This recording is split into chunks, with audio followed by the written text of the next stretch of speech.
According to a 2022 article in the Pediatric Surgery International Journal, only 3% of children in low-income countries have access to surgery. This number jumps to 85% of children when it comes to high-income countries like the US. So what does this mean? It means that in low and middle-income countries, many common and otherwise easily treatable conditions such as appendicitis or long bone fractures in children could result in death or a lifelong disability. Now we know that the surgical needs of children differ greatly from that of adults. Each child needs customized care, whether it's a simple fracture of the femur or a complex craniofacial deformity. On today's episode, we'll be exemplifying the work of World Pediatric Project, a nonprofit that is closing the gap in access to specialty medical care for children in Latin America and the Caribbean. We'll be learning from Vafa Akhavan, World Pediatric Project's Chief Executive Officer. Vafa brings a wealth of executive leadership experience, including a career of working with complex global organizations across 7 industries in 16 different countries. He served as CEO at Newbridge, a global consultancy. He was also CEO at Forum Corporation Consultancy in Boston, and the VP of Global Operations, Information and Media for a segment of McGraw-Hill in New York. Vafa also serves on the board of directors of Children Believe, a global nonprofit focused on the health and well-being of children in underserved communities. During this conversation, we'll be learning about how Vafa's passion for advocating for children grew over time. We talk about what it was like going from a career of filmmaking to consulting to the children's nonprofit healthcare space. And ultimately, we dig into the mission of World Pediatric Project and how its incredibly unique model serves children with the most difficult surgical challenges. As Vafa says, children are 30% of the population, but they're 100% of the future. My name is Hetal Baman, and this is the Global Health Pursuit. Vafa, thank you for coming onto the podcast. It is such a pleasure to have you here. And especially since we were just talking about it, this is your first podcast interview, so very, very excited. Yeah, thank you, Hetal. It's wonderful to be here. Yeah, I mean, obviously, podcast is such an important part of community and society today. And I'm really excited about this being my first one, particularly because it has to do with something I'm very passionate about. So thank you for inviting me and making the time. Of course.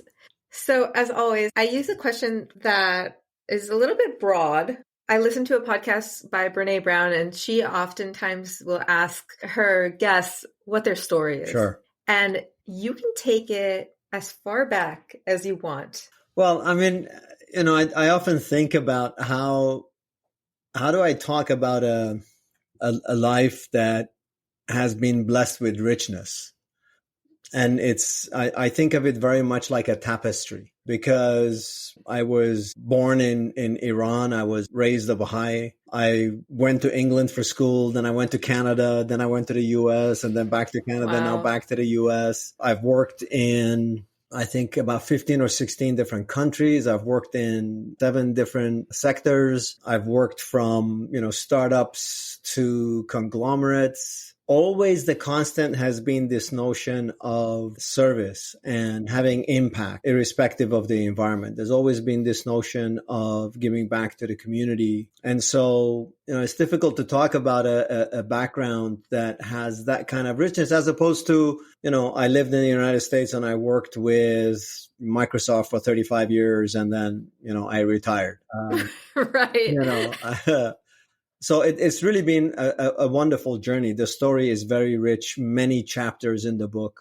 The experiences of working in so many countries, working with so many different people from different cultures, from different socioeconomic background, from the front line of a conglomerate to, meeting with the prime minister of a country or the health minister of a country. And the learnings, the reservoir or the treasury of learnings that you can gain from that kind of a life experience is incredibly precious. And I would encourage all people, especially the younger generation, to live a life that gives you that richness, because the perspective that you have will be the perspective that's necessary for advancing humanity into the future.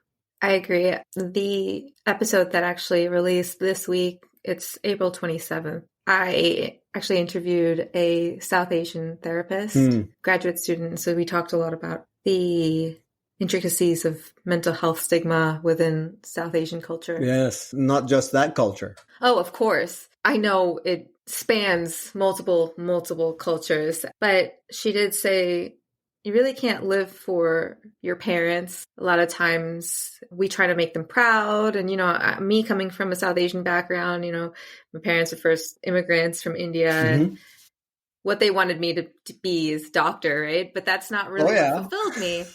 Of course, right? Yeah. They feel as if that's the highest achievement. Yes. But I'm trying to find my own way, because that's not necessarily what fulfilled me. And so I'm glad to hear that.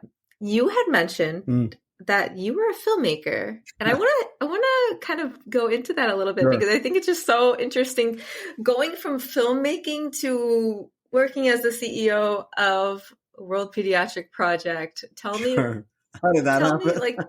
I want to ask you that, because I think it's so interesting. Well, I mean, I always had, and I still have, a passion for film and television as a medium to transform community. And so when I was going, and like yourself, I was brought up even though my parents were, very, for their generation, they were very forward thinking. They were very global, had seen the world already when my brother and I were born. But still they were kind of traditional doctor, lawyer, and there's a hierarchy, right? It's like doctors are at the top. Right. Doctor, lawyer, engineer, and then maybe architect, right? Oh, really? Oh, yeah. We have architect on our list. Yeah. Wow, that's so funny. Actually, my background is in engineering, right? And it didn't seem like that was enough. Yeah, sure. So no, I mean, my parents were no different than others. They really love you and they want the best for you, right? And it's based on their experience. But I was on this track of, I wanted to be a part of transformation. I wanted to make a contribution to changing communities and to elevating the human condition. That was always a constant for me, whether it was in my work, in my career with the teams that I work with, or the global organizations I was with, or the volunteer work that I was doing. It was always focused on how do we elevate the human condition. And so film, to me, I had a passion for it. And I said, well, I can study film, become a filmmaker, and then tell stories that elevate the human condition, that help people gain greater insight, become more familiar with the global nature of humanity, that, the world is one country and mankind, its citizens, and what is common between us. That was my passion. So I went into film, and I remember the university that I went to at the time, York University, was the only university in Canada that had a film program. If I remember correctly, there was something like around 1,700 applications from around the world every year. At the time, they accepted about 120 into first year. It was a 4-year program. And by fourth year, from that roughly 1,700 to 120 first year, and every year they would cut. So when they would cut, you either made it to the next year in production, or you would go into film studies. So those were two distinct programs at the university. So I continued making. In the final year, there was 14 of us. What? Yeah, there was 14 of us. Now, but this is the kicker in the story. So at the beginning of my fourth year, I just find out that I'm one of 14 that is advancing to final year. And I was really proud of that. And I was talking to my parents, and my dad said, I'm making a long story short. He said, are you sure you don't want to transfer to business? Of course. And, I've always loved him. He's always been my hero. But so I definitely understand, that aspect of the culture. But what I learned early was that one has to make decisions, and there are consequences to all of those decisions. The way that I learned to make decisions is to really be clear about who you are at the core. And what you want to accomplish at the core. And so then way in which that is expressed becomes secondary. So I realized that it didn't have to be, it didn't have to be just through that medium, that life will change and your conditions may change. Your situation may change. The situation and conditions around you may change. So, do you want to be so dogmatic or so fanatical about a particular medium for the expression of your beliefs? Or do you want to be committed to your beliefs and be open to how they get expressed? So it doesn't matter what job you have, really, does it? I mean, it's important. But to me, that became secondary. So I was always looking for the opportunity to learn and to move. And life happened. I moved from film and television. I was very excited. We did the first IPO. We cleared the first IPO in Canada for a film fund. It was the first one of its kind. And we did some incredible work, but life happened and I had to make changes and I moved into a different job. And from there, it led to, moving to boutique consulting firm in Florida. And then from there, I went to JD Power, and then JD Power got acquired by McGraw-Hill. And then they moved me to McGraw-Hill. And from McGraw-Hill, I went, an opportunity came my way. I was approached to be the CEO at the Forum Corporation, which was a global consulting firm. Now it's a part of Korn Ferry, and so life just happened, right? And it's this notion of what am I about at the core, and can that be expressed irrespective of what the opportunity is, or irrespective of where I am, what company I work for, what position?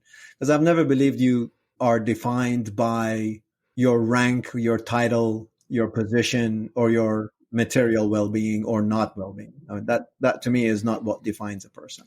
And then I moved back to Canada, and I was with Newbridge, which is again back to the consulting profession. And I knew that I wanted to give back in a more substantive way through nonprofit. So I joined the board of Children Believe, which is a global nonprofit based out of Canada. And that's been incredible. I'm still on the board. And then I was approached about this position, which is an incredible, incredible opportunity. So aligned with what I'm interested in doing, because I want to focus on children. Did you first get that interest when you were approached to be on the board for Children's Belief? I think I was born with that interest in children. I mean, I married very young because I wanted to have children at a young age.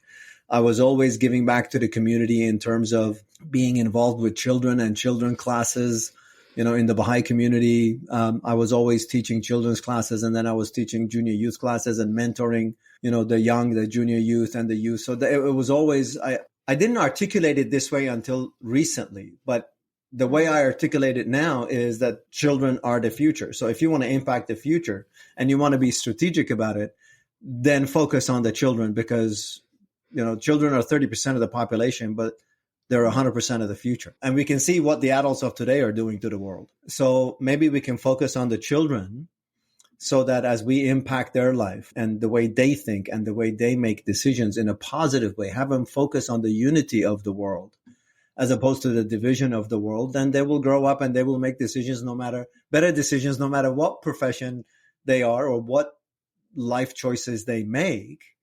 They'll be able to make better decisions for the future of humanity. And you do that 1 generation, 2 generations, 3 generations, then you'll have a different world. I think we're already seeing that with Gen Z. Yes, I think so. And the way that you spoke about your journey, it reminded me of another conversation that I had where she said, the universe is driving and I'm just getting on the bus. Right. And wherever it stops is wherever I get off, and that's my next opportunity. And it's like, I'm not Christian, but it's like the Jesus take the wheel thing, you know? Well, listen, it's a belief system, right? And if the belief system is conducive to the betterment of humanity, that it's the cause of unity in the world, as opposed to the cause of discord in the world, then everyone is, people that are interested in that will be on board. It doesn't matter what you call it, what you label it, right? Right. Those are the ones that you want to surround yourself with, that are the cause of unity, that are the cause of joy and happiness and elevation. And if you can't make that distinction, that's a different problem to solve. So you are the CEO of World Pediatric Project. It is a nonprofit that focuses on the surgical needs of children all over the world. What brought you into the space of healthcare? Yeah, That's because I feel like it's very, very different, filmmaking and then consulting and then sure. now in healthcare. Sure. I have several relatives that are medical professionals, and I have some very good friends that are medical professionals. And one of them is a neurosurgeon in Oh, wow. Toronto, and my cousin is a doctor in the Amazon. And when I told them that this is a position I'm taking, they were all like, "What? What? You?" Yeah. No, look, yeah, I mean, it's not a traditional thing, right? When I first got the specification document about the position, I've had a long enough career and a wide enough set of experiences to be able to determine what a board of directors is looking for, or what a hiring manager is looking for, just by virtue of reading the spec doc, right? The specification document. I can tell you. So my initial response was, they're not going to want to talk to me. And I told the recruiter, they're probably looking for a World Health Organization executive, or, someone from, I don't know, CARE or UNICEF, or someone that's been in the field. Save the Children. Et cetera, right? A surgeon, a doctor in public health, etc. And he basically convinced me that I should talk with the nominations committee, because they were really interested in something different. And I said, do they know what that means? That's a good question. There's a lot of people that say, we want something different. We want someone different.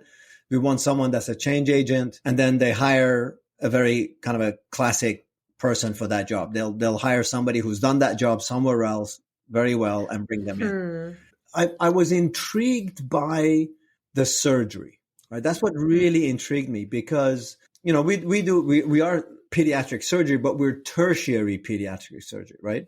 So it's not primary or secondary. We handle the most difficult of the difficult cases. So imagine a child that's got a 140-degree bend in their spine. Wow. Right? Or imagine a child that essentially has, two mouths, two noses, and a big hole in the middle of their face. These are very complicated, very difficult cases to do. And I've always been drawn to the extremes, right? There's lots of great organizations that do great work, delivering food, delivering education, delivering vaccines, helping transform communities, et cetera, et cetera. But the most difficult situations, Hetal, are the easy ones to neglect and to overlook, because they are the difficult, right? So that attracted me. The fact that the surgery to me was a trigger event in the life of the child. I love the notion of triggers. So if you look yourself in your life, you will probably be able to identify certain trigger events or trigger decisions that had a long-lasting ripple effect, right? Oh, yeah. And the surgery to me is that for that child and that family. I mean, we have one child, Claudia Garcia, who's 2.5 hours outside of Tegucigalpa in Honduras, right? Severely deformed when she was born. Her hands are deformed. Nothing can be done for her hands. Both her legs had to get amputated. She had to have 2 open heart surgeries, and she's had 1 spinal surgery, and she will need another 2 spine surgeries, right? Her grandfather used to carry her on his back from their house, which is outside the village, to the village school so she could get educated. And then he would carry her back. Well, a few years ago, the grandfather passed away. So she's not getting any education. And right? the parents? The parents are not able to take care of her. Her grandmother takes care of her. We're working with her, right? That's an example of tertiary care. It's an extreme situation, right? But let me tell you what happened on my last visit to her, which was literally a month and a half ago. So we're in a van. There's 5 of us from the organization going to meet her, to visit with her. You have to drive on the highway. So it's a 4-lane highway. Then you get on a 2-lane asphalt highway. Then you get on a dirt road for an hour. Then you get on something that's supposed to be a road, but it's not a road. Then you park the car and you walk to get to their house. Okay. Yeah. So we're getting close to her place. We're still on the asphalt road, and there's a blockade. There's a mile jam in either direction, and there's a teacher strike. So they've blocked the middle of the road. So our country director in Honduras gets out. I'm at the back of the line. I'm driving. I'm back of the line. She goes to where the demonstration is. I think probably about 10, 12 minutes later, she calls me and says, okay, come on through. So I get into the other lane and I'm driving down, and everybody who's parked is giving me dirty looks. Like, who are you? Of course. You know, we know that, Yeah. right? Couple of trucks honked their horn at me. I just went through. And I got to the first blockade, and there was lots of cars, and there was people moving the cars apart. It was like, it was a scene out of the Ten Commandments. Yeah. You know, the cars are parting ways, and we're going through. They're parting the Red Sea. Yeah, they're parting all of the cars, and we go through, and we get to the middle, and there's lots of people in the middle walking around and demonstrating and so on.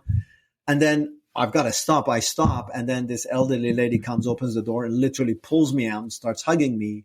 And then another elderly lady comes and starts hugging me. And they were basically thanking us for the work that we do in their community, right? Then we go to the other side of the blockade, because now we need to exit the blockade and go out. And a gentleman comes up, and I'm stopped, I'm waiting, and the gentleman comes and starts moving people around, and the car's out of the way, and he opens the way, and he thanks me with a motion of his hand, and, you know, lots of tears throughout all of this, of course. Right. And so Ileana gets in the car and we go, and I say, Ileana, how did you, like, what happened? How did you do that? And she said, I found the leader. I went to the leader and I said, we need, you know, to get through. And he said, why do you need to get through? She said, I told him that we were going to visit Claudia Garcia. And he said, are you the organization that's taking care of her? And Ileana said, yes. And he said, okay, we'll open up the blockade, right? Wow. So the work that we did with Ileana was impacting the community, right? It created this bond. It created a sense of unity. It creates this sense of appreciation.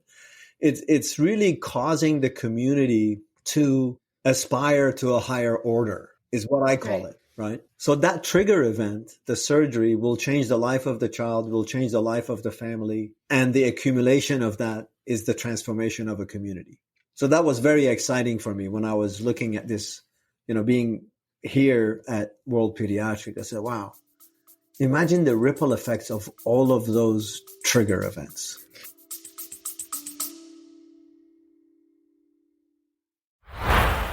Hey there, I hope you're enjoying this episode. And if you are, would you do me a tiny favor? Show me some love by doing one or more of these three things. A, click the support this podcast link in the description to donate a few dollars toward the production of this podcast. My dream is to do this full time, and your support would mean the world. B, you can write me a review on Apple Podcasts and or rate me on Spotify to give me a boost in the algorithm. Or C, share this episode with someone who would love it just as much as you do. I truly and deeply appreciate you. Let's get back to the episode.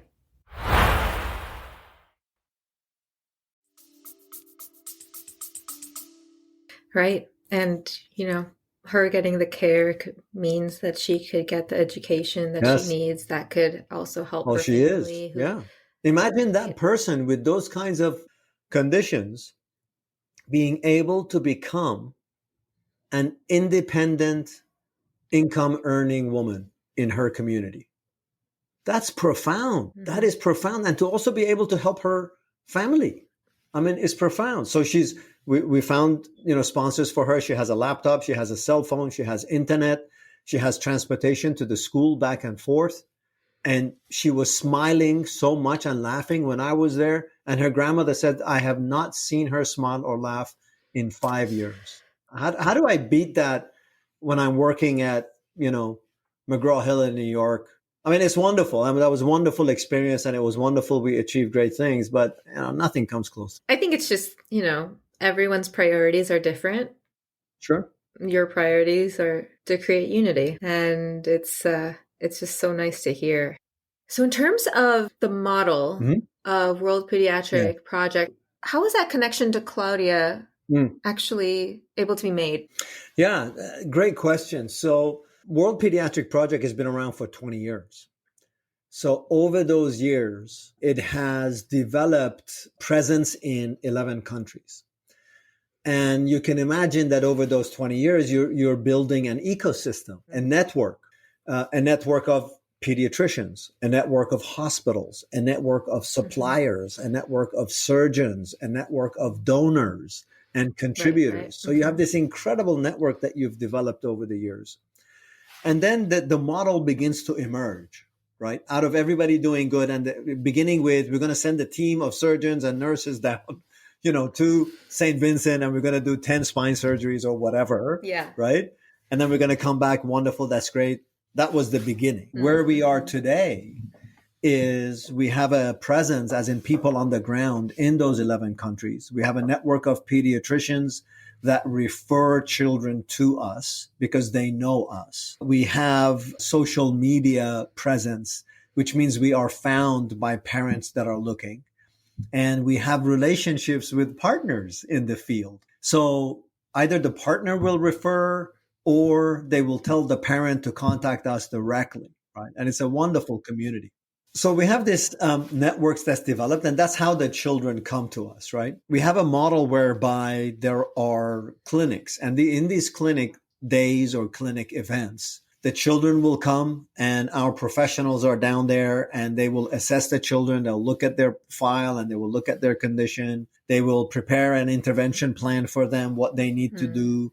And then if the surgical team starts the day after, then they're fit into the surgery schedule right there on the spot. If it's an extreme case, they will be brought to the United States, where the capacity for highly specialized surgery is greater than in some of these countries. So that's been the model up to now. And what's particularly unique about World Pediatric Project is that when the child enters the system, they are with us until they're 21. So they enter our platform, and we're monitoring and managing their health until they're 21, which is, for us anyways, it's the demarcation for going into the adult program.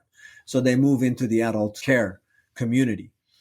Because a lot of the conditions, as you can imagine, a lot of the conditions that we're treating are continuous. It's like the child is growing, right? The child is growing and changing physiologically.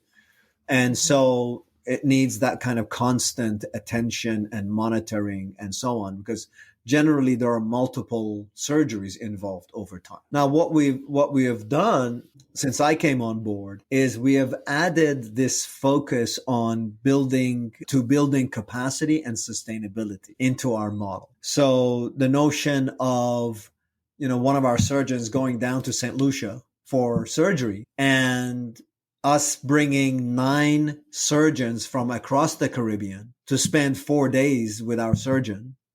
So training the surgeons that are there, right? So, and then another example of that, there are great surgical facilities around the world. For example, a fantastic cardiovascular surgical facility in Tegucigalpa, which is at par with, any tier 1 hospital in the United States or anywhere else. So, okay, so if we've got a child that's in Nicaragua or in Colombia or somewhere close by, why do we need to bring him to the United States when we can get them to the care much faster there? So that's another way of helping to build capacity, because as you can imagine, you've got to practice your specialty, which means you've got to have enough cases so that you can practice that specialty, so you can build proficiency and expertise and so on.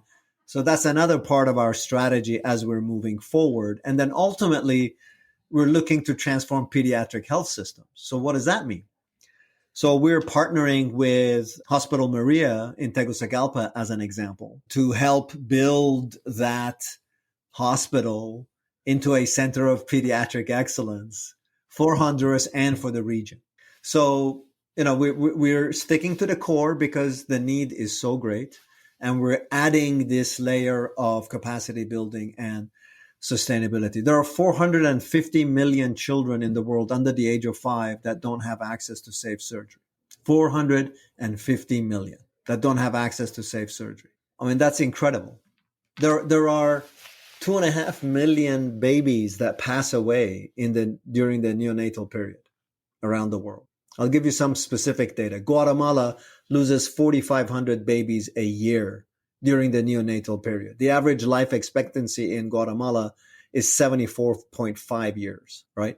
That's 340,000 years of life lost every year in Guatemala.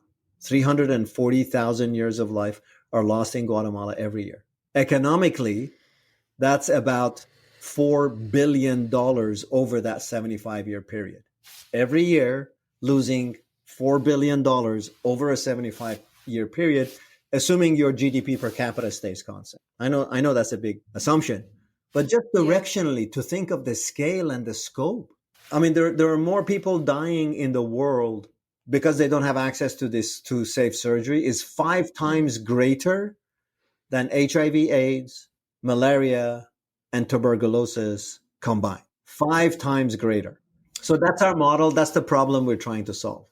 It's like, if you're listening to this, it's like, how do you wrap your brain around all of this information? Those numbers that you just mentioned, they're just almost unfathomable. Yeah. And that's why I encourage the younger generation to get that global perspective, to get that global experience. That's one of the ways that you can appreciate, understand the scale and scope of global issues. I mean, give back in any way that you can. That's wonderful. Right. That's wonderful. Help in your local community. When was the last time, just to your listeners, ask yourself this question. When was the last time you sat down with a homeless person on the street, on the concrete, on the street, and shared a meal with that person and had a conversation with that person, asking them about their life? I know you've got to be safe and you've got to be secure, all of those things. But has anybody thought of doing that? That can be a very simple way to give back, to bring joy to somebody's life, even if it's for 5 minutes, 10 minutes. Because those are the people who feel like they're not seen. It's a pebble, right? We're all pebbles. Some of us are bigger pebbles. It's not a judgment. It's not important what the size of the pebble is. It's important that you drop your pebble into the water. That's what's important. And create the ripple. That's right. To start. That's right. Yeah. Something that you mentioned around social media during my travels to India and Honduras and Southeast Asia, and within like these rural communities, you'll see that people often have these phones and they'll have social media accounts and all of that.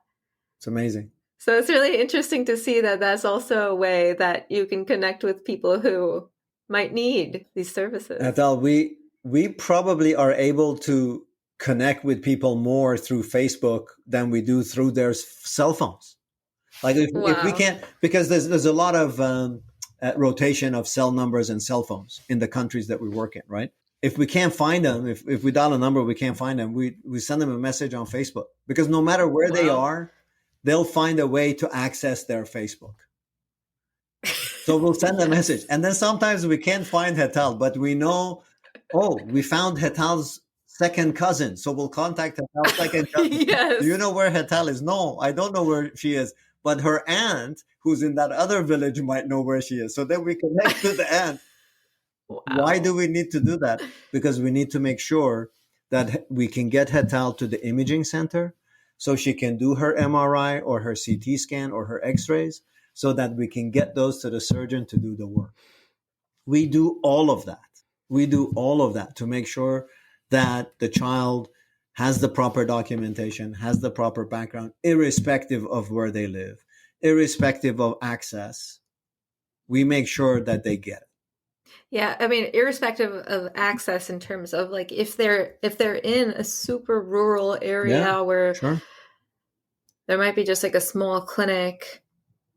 There might not be clinics. I mean, we've heard of people trekking hours and hours to get to a clinic, right, for medical help. Sure. Even those people. Yeah. Well, I mean, it's, it again, I said it's tertiary, right? It's those difficult cases that that I get drawn to personally. And that's one of the things I love about World Pediatric Project is, none of our names are going to be on a hospital building, which is wonderful to have. Thank you very much for those contributions. Please continue to make those contributions. But we've decided that this is where we want to work, right? We've decided we want to work with those children that would be the easy ones to neglect and overlook, because it is so difficult.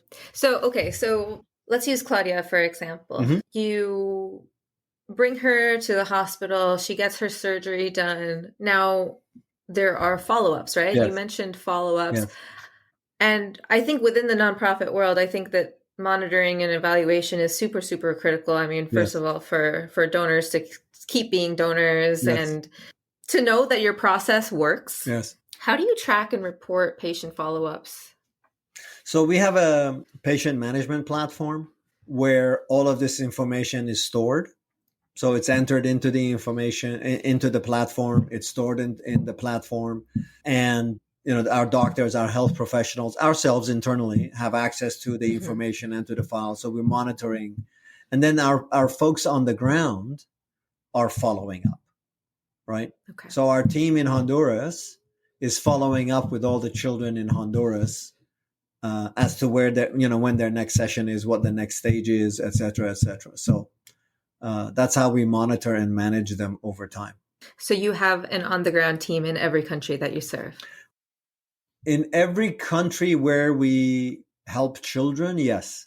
There are countries where we send the children. So, for example, we might send a child to the cardiac wing at a hospital in Colombia that does incredible work. And then we'll partner with an organization. This year, we are sending 6 children to Spain for surgery. And we partner with a nonprofit in Spain to manage them on the ground, so to speak, right? So pick them up at the airport, drive them to their version of Ronald McDonald House or the host family house, make sure that they have what they need. I mean, we've had families that come up to the US or go to Philadelphia and Chicago, and they've never experienced cold weather. So we make sure they have proper clothing. We make sure that, they're well fed. We make sure that they show up for all their appointments. And if they've got to go from the residence to the hospital, we provide the transportation. So all of that is taken care of so that they only worry about the health of the child and that the surgical team is concerned with the intervention and not the logistics and the back office stuff and administrative stuff and operational issues. So we take care of all of that, so that they can just focus on the health and well-being of the child. And these guys, I mean, we had a surgical team recently that went out into a facility that ran out of blood. So my country director sends me a picture of the 2 surgeons sitting on a chair, giving their own blood so that they can use the blood on the patients they're doing surgery on. Oh my gosh. Wow. Okay. We're all, it's really interesting, this community that's in pediatrics. Like, we really care about the children so much that there isn't a lot of ego, It's like, hey, hello, Hetal? Yes. Listen, I've got this scoliosis condition and we can't fit him in. Do you have capacity to handle them? Yeah. Well, what do you need? Blah, blah, blah, blah, blah. Or no, I can't. Yeah. Can you, why don't you call John over at that organization? He might have some room. I did want to mention that somebody that I interviewed very early on, his name is Dr. Brigi, Dr. Wissam Brigi. He is the founder of Brigi Scientific. They focus on neonatal mortality in low and middle income countries. It would just be awesome for you guys to talk. He and his team invented a neonatal incubator that is reusable and disposable. Wow. It is like incredible. Yeah. NICU is actually a big part of what we do. And it is a priority for us into the future, is to develop a global program based on what we're doing in NICU today. So yeah, happy to connect and have a conversation. Yeah, I think he was the 3rd episode on the podcast, so it's out. You can definitely go check it out. Yeah. For the future, where are you looking to go next? Like, what are your goals? I'd like to go on a holiday next. Nice. I'm sure somebody like you are like, No, I will continue to work in this space. I want to continue working until I can, and I want to continue working with children until I can. Anything that has to do with the cause of children, because when and this goes back to your question of earlier, how do you go from film to healthcare? Yeah. It's really understanding what your core competencies and capabilities are and how well those align with the needs that you're looking or considering, right? Right. And I didn't need to be a health expert. We've got health expertise in this organization, right? But what the board wanted was this organization to evolve and to develop and to mature. So it was a wonderful organization. It still is a wonderful organization. But if I can equate it to, someone growing up, right? So you go from adolescence to maturity, right? Mm-hmm. And so it's that progression that the board wanted to accomplish. What's the next stage? And that's the kind of work that I do. I didn't need to be a health expert, right? So whatever comes next for me is going to be in the same vein. I want to focus on things that have to do with children. I want to work with the cause of children. And it's got to be obviously somewhere where I can add value and have impact. Hopefully this will be, my the final chapter in Vafa's book is all about kids. I absolutely love that. Yeah. Thank you, Vafa, for coming to the podcast. Thank you for the invitation, Natal. It was great to meet you. And I'm so excited that my first podcast was with you and with World Pediatric Project. I mean, that's an incredible milestone that I will keep close to my heart. Thank you. Thank you for listening to this episode. If you'd like to learn more about today's topic and guest, head over to the show notes linked in the description of this episode. There, you can get access to resources, links, and ways you can get involved in the pursuit for global health. And if you loved this episode, don't forget to write me a review on Apple Podcasts and rate the podcast on Spotify. It helps me get in front of more people just like you and continues to elevate the causes we are so passionate about. I'll see you in the next one.